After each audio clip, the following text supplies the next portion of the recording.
Hello and welcome back to the Zak and Buzz Review. So we went to the cinema again to go see another movie. The movie was... You okay? No, there's no machine guns in it. It was called Flight Risk. Flight Risk. Flight Risk. Yes. Surprisingly, it was directed by Mel Gibson. I was going to say that. That was probably going to the end of the movie. Yeah. The first surprise was the fact that it was a Mel Gibson movie. But he's just a raggedy man.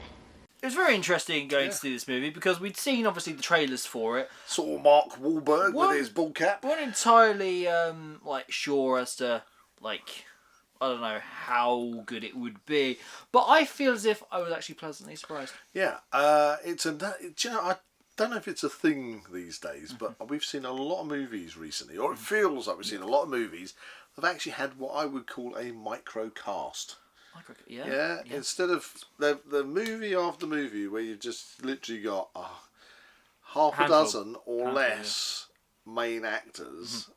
Maybe in a couple of scenes you might have some background artists and stuff. But that's it. Minimal. The rest of the movie is literally held together by a handful. Well, let's talk about. And this one was mainly three. Yeah. The whole thing about this movie was a agent was transporting a key witness. Yes. To Anchorage from Alaska. Essentially, basically to testify against a Maroney.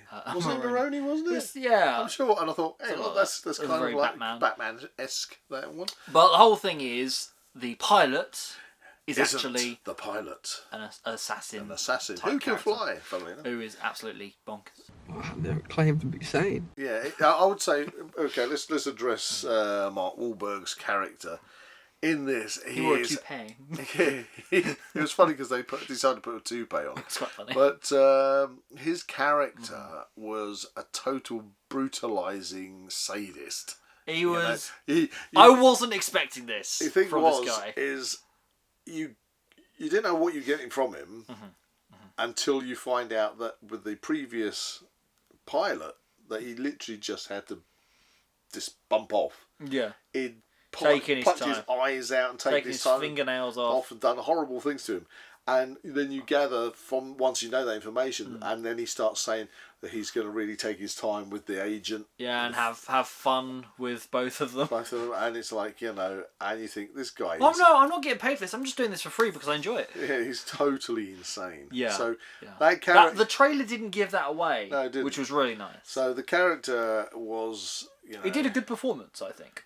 Frighteningly bad person, which was kind of good in his performance. It was suitably deranged without showing being graphic.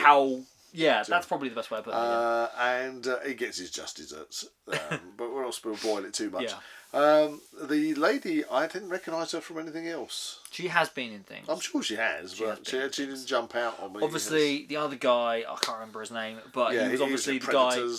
Predators, Spider-Man 3, various other things. Yeah, but all round, I think it was a pretty compelling cast. Do you know, to hold together the majority of a movie with 3 characters in a plane and a couple of characters doing voices on the telephone. Yeah. Hello. Hello. And the guy who played the Asian pilot that was basically guiding her in. That was great. He was really good. Which is a shame you get to see him very briefly at the end. Briefly. But you don't actually get him to. He doesn't actually speak at the end. Yeah, at that point, no. Yeah, you don't see anything. And in fact, so obviously they organise like a date. Yeah, she just kind of like at the end, you see him sort of looking in the back of the ambulance at her after she's just blasted this other bad guy, and it's like, you kind of look on his face like, do I really want to take her to dinner? Oh no. No, yeah. But you know, it's a good little movie. It was a good little movie. If you're questioning whether or not you want to go see this at the cinema, I would say, you know what, if you want a pleasant distraction from life, go do it. Go watch it. There was a couple of jump scares in there. Because it was generally good. Yeah, there was a couple of jump scares in there. It was great because we were there with Tina and she screamed. Oh my... Perfect impression there. Yes. It's just so funny because the thing is, we kind of like just sit through these things and go, oh, that was a good jump scare, and probably the rest of the audience is probably going in, and then suddenly you get this, and that makes everybody else go, maybe we're immune to it now. I know, we kind of anticipate it coming. We are, and it's really good. It's kind of like gives it that 4DX experience. experience. Tina commentary. Yeah, maybe they should employ her to sit in the audience and do that. But anyway, yeah. So Flight Risk, fun little movie. Yeah. Action from the onset, really. Right to the It had a bit of humour in there as well, which is quite nice. Humour. Not too much to say about it. I mean, we're not talking a blockbuster here. No, it was obviously done lower budget than a lot of things. Yeah, but I consider it. I mean, I just feel that they did a really good job. Simple story, but it had enough kind of hazard feeling in it, you know. So yeah, it's weird because I haven't seen Mel Gibson. I don't know what he's doing at the moment. Obviously Mad Max, but yeah, he seems to have kind of gone under the radar for a bit. I don't know whether or not there's been some behind the scenes controversy regarding. Well, I don't know. It just said directed by Mel Gibson, and then it said a Mel Gibson movie. Yeah. But it was from Hammerstone. Hammerstone. There you go. Obviously, he has directed other movies like Apocalypto and things like that. Oh yeah, he's done that in the past. Yeah. So, but he hasn't. As far I haven't seen him in a movie since Machete Kills. Machete's not responsible for nobody but Machete. And which was 2013. Yeah, and I don't think I can think of any other movies recently that he's directed. So anyway, good on him. He did a good job. He did a good job with this one. Mel. If you want to go check it out, definitely go do that. Yeah, go give it a go. Out of 10. Out of 10, I'd actually give it a 7. It was better than average for a small movie. Nice.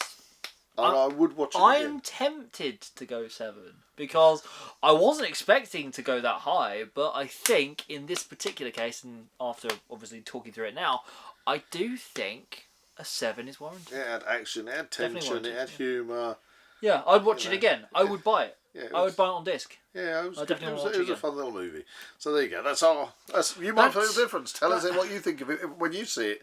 Or if you haven't already seen it, go and put it in the comments. Perfect. So, if you enjoyed this review, please like and subscribe to this channel and comment below any suggestions, further reviews you'd like to see. Yeah, see you in the next one, guys. Kaboom!